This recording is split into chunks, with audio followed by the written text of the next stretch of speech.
Mr. Laforte, it is evident from my client's demeanor and the straightforward way that she testified today that she is a genuine and hardworking woman.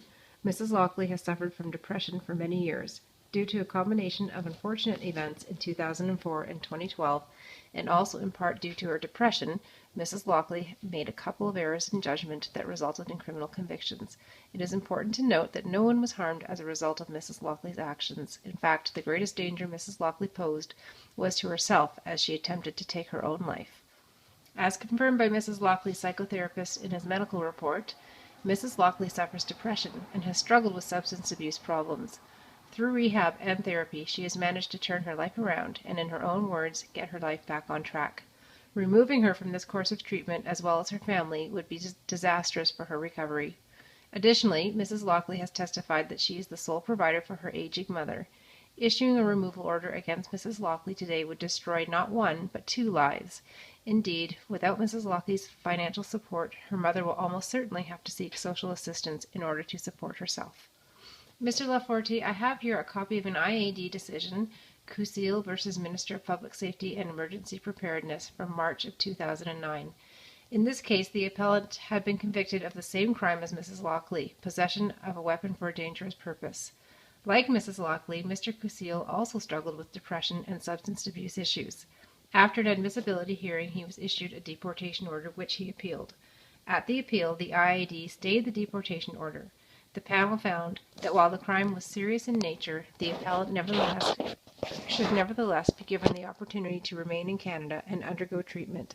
In her conclusion, panel member Jeanette Mills states, "Balancing all of the foregoing factors, I find that while the appellant is not rehabilitated, he does not pose an unacceptable risk to Canadian society at this time. In my view, the deportation order should be stayed to allow the appellant an opportunity to prove that he can fully rehabilitate himself and become a productive member of society. Therefore, the deportation order against the appellant is stayed for a period of 5 years pursuant to the conditions attached." The panel member then imposed the following conditions: that the appellant provide the CBSA with any changes in address, provide a copy of his passport to CBSA, not commit any criminal offenses, and if charged to report it immediately to CBSA and the IAD, report in person to the CBSA every 6 months with information as to his living arrangements, employment, and rehabilitation efforts, and to engage in psychotherapy or counseling for as long as his doctor considers it necessary. Mr. Laforte, we respectfully submit that Mrs. Lockley deserves the same opportunity as Mr. Cousiel. We further submit that Mrs. Lockley does not pose a risk to Canadian society. In fact, she is gainfully employed and financially supporting her mother, who would otherwise be dependent on social services. Mrs. Lockley is currently undergoing treatment for her issues and has had excellent success with her program. Removing her from Canada would be detrimental to her recovery and cause hardship for her family. We respectfully request, Mr. Laforte, that you exercise your discretion under IRPA, Section 45, Sub 3, to not issue a removal order. Mrs. Lockley will agree to any conditions you see fit.